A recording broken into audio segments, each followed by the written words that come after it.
कई बार हम गलत नहीं होते, लेकिन हमारे द्वारा किए गए हर वो काम गलत हो जाते हैं जिसका हमें अंदाज़ा भी नहीं होता। घर इतना गंदा, हाँ ये मेरा ही घर है जो पूरा का पूरा गंदा है। हर एक कोना, कहीं पे बर्तन फैले हैं तो कहीं पर कपड़े फैले हैं, कहीं पर पूरा सामान बिखरा है। और मेरे घर कोई छोटा बच्चा नहीं है, ये सारा काम हम घर के सारे मेंबर्स फैलाकर छोड़ देते हैं।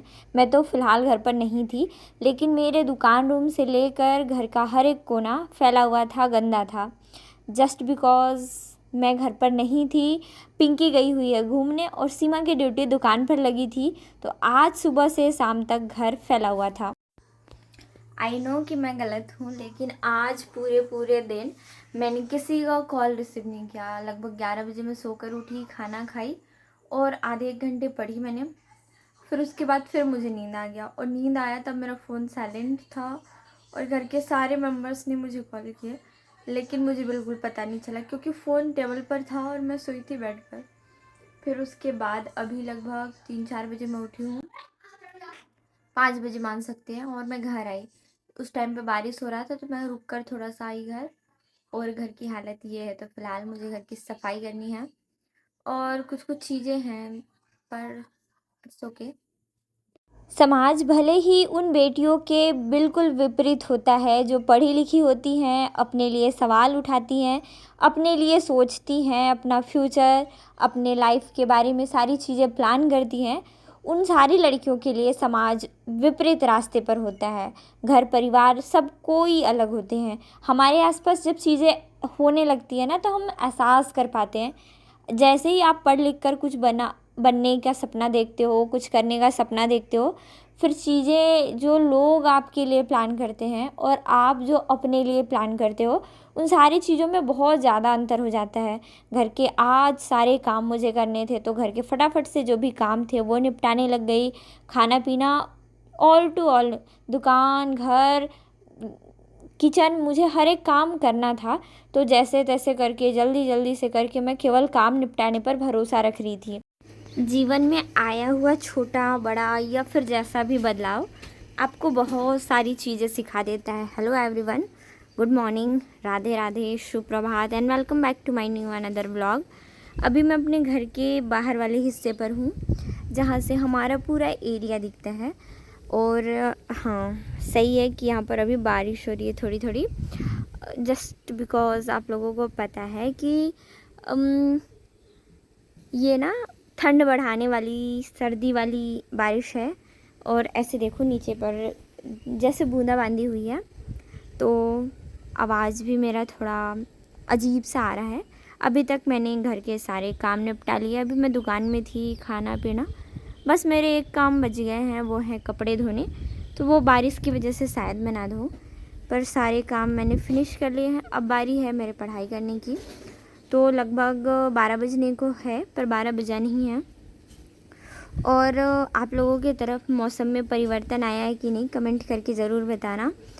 आज का मेरा कुछ नया टारगेट है, सो देखते हैं आज मैं अपना टारगेट कंप्लीट कर पाती हूँ कि नहीं।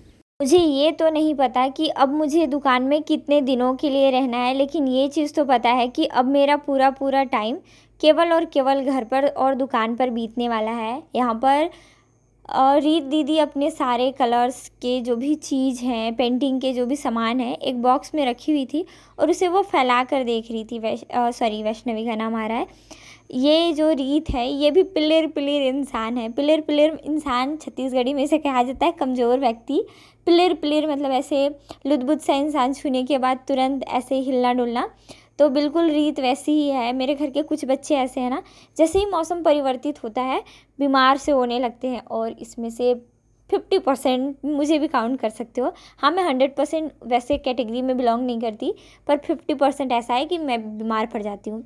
मौसम ठंडा था, फिर मैंने निकाला कोट और मैं बैठ गई पढ़ने। वैसे काफ़ी ज़्यादा प्लान किया था मैंने आज के दिन को लेकर, बस चीज़ें सही हो जाएं, चीज़ें मैं सही कर लूँ। लेकिन लेकिन लेकिन जो चीज़ें आप प्लान करते हो बिल्कुल वैसी चीज़ें नहीं होती। आज मैं दुकान में थी तो बहुत सारी डिस्टर्बेंस तो थी ही, जो चीज़ें मैंने प्लान किया वो भी पूरा नहीं हुआ। अब अचानक ऐसी ऐसी चीज़ें हुई ना कि मैं बता नहीं सकती। पहले तो मेरा मूड बहुत ज़्यादा ऑफ था, पूरे पूरे दिन मेरा दिमाग ख़राब था। केवल मैं लोगों से चिड़चिड़ी होकर बातचीत कर रही थी, मुझे गुस्सा आ रहा था, मुझे ऐसा लग रहा था कि मैं किसका मर्डर कर दूँ। पर अगर मैं हत्या करती हूँ तो मेरी सरकारी नौकरी नहीं लगेगी, और इसी वजह से मैं अपने आप को रोक लेती हूँ। वरना जब मैं गुस्सा होती हूँ ना, तो मेरे आसपास चीज़ें इतनी बेकार तरीके से होती है, इतनी गंदी होती है ना, कि मैं चीज़ें समझा भी नहीं सकती, समझ भी नहीं सकती और एक्सप्लेन भी नहीं कर सकती। फिर मैं अब कुछ नहीं कर सकती थी। दुकान में मैं शांति से बैठकर कभी ये सब्जेक्ट कभी वो सब्जेक्ट, पहले तो मैंने ज्योग्राफी पढ़ा और बाद में सोशियोलॉजी। फिर खुशप्रीत आ गया तो खुशप्रीत का भी होमवर्क कराया, लेकिन मुझे खुशप्रीत पर भी गुस्सा आ रहा था कि इसका छोटा छोटा होमवर्क भी घर के लोग नहीं करा सकते। सारी चीज़ें मुझ पर ही निर्भर है, सारा चीज़ मैं करूँ, जब तक मैं ना करूँ तब तक चीज़ें नहीं होती। बिल्कुल मेरे घर जैसा, घर के सारे काम फैले हुए थे, बिखरे हुए थे, जब तक कि मैं आई नहीं, मैंने काम नहीं किया। बिल्कुल वैसा ही खुशप्रीत का होमवर्क देख के लग रहा था कि सारी चीज़ें मेरे ऊपर ही है क्या। फिर उसके बाद अब रात का खाना बनाने का टाइम हो गया, लेकिन खाना बनाने से पहले मैंने चाय बनाया सारे लोगों के लिए, क्योंकि मेरी मम्मी लोग जब दुकान से आए तब वो लोग भीग चुके थे और मेरे पास दूसरा और अल्टरनेट ऑप्शन नहीं था।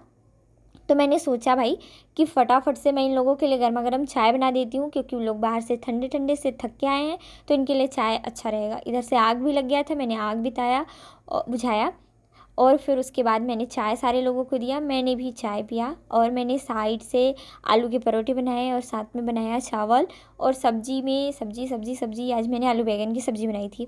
तो ऐसे करके आज मैंने रात का डिनर बना लिया। लेकिन डिनर बनाते टाइम मम्मी ने मुझे एक ऐसी बात बताई जिसको सुनकर मेरे अंदर से कि इतना आग लगा ना कि मैं कंट्रोल नहीं कर पाई, और मेरा मुंह इतना सड़ा केवल इसी वजह से था। मैं इतने गुस्से में थी, पूरा दिन मेरा मूड ऑफ था, लेकिन चीज़ें अचानक से ऐसी हुई कि मुझे लग रहा था अब मैं किसी का मर्डर तुरंत कर दूं। अब जैसे ही चीज़ें मुझे पता चली, मैं चुपचाप शांति से सुन रही थी।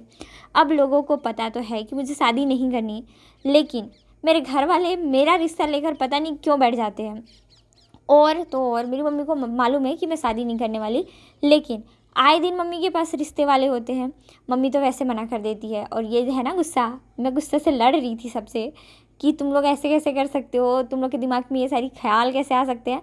मम्मी को तो मालूम है, तो मम्मी ने कहा ही नहीं कुछ, बस पापा के बात से मुझे गुस्सा आ रहा था, और मैंने अपना सारा गुस्सा पापा के ऊपर उड़ेल दिया। आज इतना गुस्सा आया था मुझे, मैंने इतनी उल्टी सीधी बातें की, इतना गुस्सा इतना गुस्सा इतना गुस्सा कि मैं एक्सप्लेन नहीं कर सकती। मेरे घर वाले मेरा शादी हैदराबाद करने वाले, अरे हैदराबाद करे चाहे भारत के किसी कोने में, लेकिन मुझे जब तक नहीं करनी तो मैं नहीं करूँगी ना। फिर मैंने गुस्सा शांत किया, मम्मी ने मुझे समझाया कि हाँ तेरी शादी नहीं कर रहे हैं। मैंने कहा कि घर पे 2 बेटियां हैं, आप उनकी शादी करो, लेकिन मुझे मेरी शादी नहीं करनी है। ऐसे करके फिर मम्मी ने कहा कि हाँ बाबा नहीं कर रहे हैं। चिढ़ होता है भाई, मैंने आसपास के लोगों के रिश्ते को, लोगों के कपल्स मेम्बर को, सारे लोगों को मैंने देख लिया, सास ससुर नंद भाभी देवर जीजा जी जेठ जी सब कुछ देख लिया मैंने।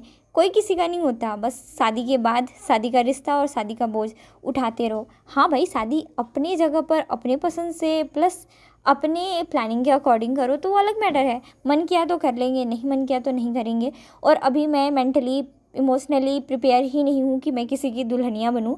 और ऐसे में अगर कोई मेरे सामने प्रस्ताव रखता है कि बेटा तुम्हारी शादी करेंगे, तुम्हारे लिए अच्छा सा रिश्ता आया है, मेरे लिए मायने ही नहीं रखता। मेरे लिए केवल खूल खौलाने वाली बातें होती है ये सारी चीज़ें। और फिर मामला शांत कराया गया मेरी तरफ से। फिर मुझे भूख भी नहीं लगा और मैंने खाना भी नहीं खाया। ऐसे करके आज का मेरा दिन बीत गया। मिलते हैं कल के व्लॉग में, तब तक के लिए बाय बाय। आपके साथ भी ये सारी चीज़ें होती होगी तो प्लीज़ कमेंट करना ना भूलें। Bye bye.